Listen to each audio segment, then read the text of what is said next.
KS Prasad అన్న దృష్టిలో ఉంటే సరిపోతుందా, లేకుంటే రాష్ట్రంలో ఉన్న ప్రజల దృష్టిలో కూడా ఉండాలా? ఎందుకంటే నాకు కేఎస్ ప్రసాద్ అన్న సాక్షి టీవీలో ఒక మాట చెప్పాడు, క్లీన్ స్వీప్ చేయబోతాడు. వై నాట్ సర్లేండి, అది ఇది 175 అయిపోయింది కదా కాదు, ఇక. 126 సీట్స్ గెలుచుకొని జోబిలో పెట్టుకొని పోతాడు, ప్రజా వ్యతిరేకత లేదు అని మాట్లాడాడు.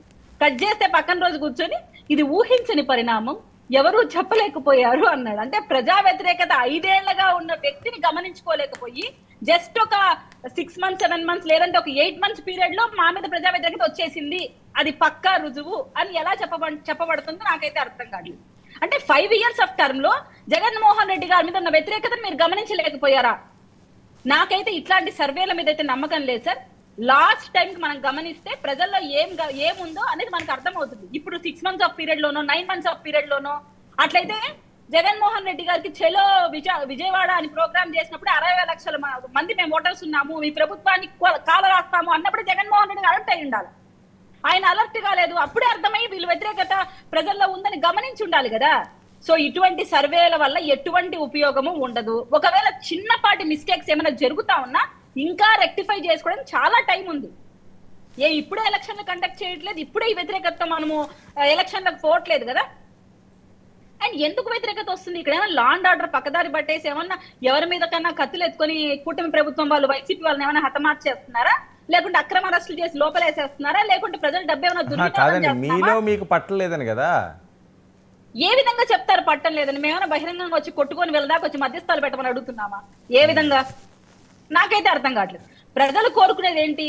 శాంతి భద్రతలు కాపాడుతూ వాళ్ళకు అవసరమైన ఏదైతే హామీలు ఇచ్చామని ఇంప్లిమెంట్ చేస్తూ డెవలప్మెంట్ చూపిస్తూ రోడ్లు, మౌలిక సదుపాయాలు, హాస్పిటల్స్ వీటి మీద కాన్సన్ట్రేట్ చేస్తూ ప్రభుత్వం నడవాలి. కేంద్రంతో సత్సంబంధాలు పెట్టుకొని ఉన్నాం, అక్కడి నుంచి 2 లక్షల పైచిలకు నిధులు తీసుకొని వచ్చాం ఈ రోజు. దాని ద్వారా అమరావతి కానీ మన ఇన్ఫ్రాస్ట్రక్చర్ కానీ డెవలప్ చేయడానికి ఎన్ని విధాలు అవసరం అవుతుంది. రైల్వే జోన్ కూడా మనము నిధులు తీసుకొని వస్తున్నాం. పిఠాపురం లాంటి ప్రాంతాలలో ఈ రోజు రోడ్లు పడుతున్నాయి. అండ్ మారుమూల మనం గమనిస్తే పంచాయతీరాజ్ మినిస్టర్ గా పవన్ కళ్యాణ్ గారు ఉంటే మారుమూల డోలీలలో వెళ్లే ఆడవాళ్ళకు కూడా ఈ రోజు బస్ సౌకర్యము, రోడ్లు కల్పిస్తున్నాము. మీకు ఒకసారి టైం ఇస్తే మొత్తం డేటా నేను పంపిస్తాను. పవన్ కళ్యాణ్ గారు ఇప్పటిదాకా ఎన్ని రోడ్లు వేస్తారు, ఎంత ఇన్వెస్ట్మెంట్ చేస్తారు ఇక్కడ ప్రజల మీద అని. ఏ విధంగా వీళ్ళు ఏ బేసిస్ మీద మాట్లాడుతున్నారు? కాదు, ఇప్పుడు సర్వే ఏంటి, ఒకవేళ వైసీపీ ఏమైనా చేయించిందని డౌట్ గా ఉందా మీకు? నేనైతే అది చెప్పలేను కదా, ఎందుకంటే నాకు ఒక లైన్ ఉంటది. వాళ్ళు వేసినట్టు నేను ఎంత వేయలేను కదా వాళ్ళ పార్టీల పైన. నేను ఒకటే మాట ఏమంటారంటే, ఎలా ఏ బేసిస్ మీద చెప్తారు?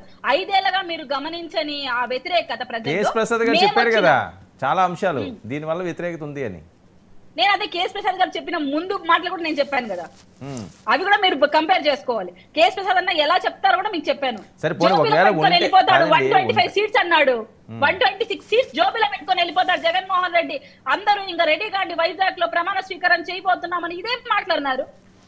ఆ రోజు మేమందరం కూడా ఆశ్చర్యమైన ఏంటబ్బా ఈయన కాన్ఫిడెన్స్ అనుకున్నాము. మళ్ళీ నిబరపోయాం, మళ్ళీ ఆయన వచ్చి బయటకు వచ్చి మాట్లాడిన రోజు. సో అలాగే ఏది కూడా గవర్నమెంట్ అనేది ఒక 6 months 8 months పీరియడ్ లో చెప్పలేము. మీరు ఇంకా లాస్ట్ 5 months పీరియడ్ లో అడగండి, అప్పుడు చెప్పగలుగుతారు ఎవరైనా.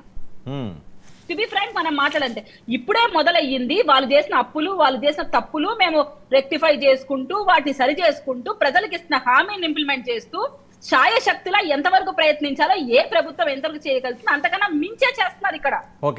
గత ప్రభుత్వంలో ఎంతమంది డిప్యూటీ సీఎంలు ఎంత యాక్టివ్ గా పనిచేశారు? ఇప్పుడున్న ఒక డిప్యూటీ సీఎం ఎలా ఉన్నాడు? మీ కార్యవర్గము వైసీపీ కార్యవర్గం బయటకు వచ్చి పవన్ కళ్యాణ్ గారు చాలా బాగా పనిచేస్తున్నారని చెప్తున్నారు. పల్లె పండుగ అనే పేరుతో ఎన్ని సీసీ రోడ్లు పడుతున్నాయి మీరు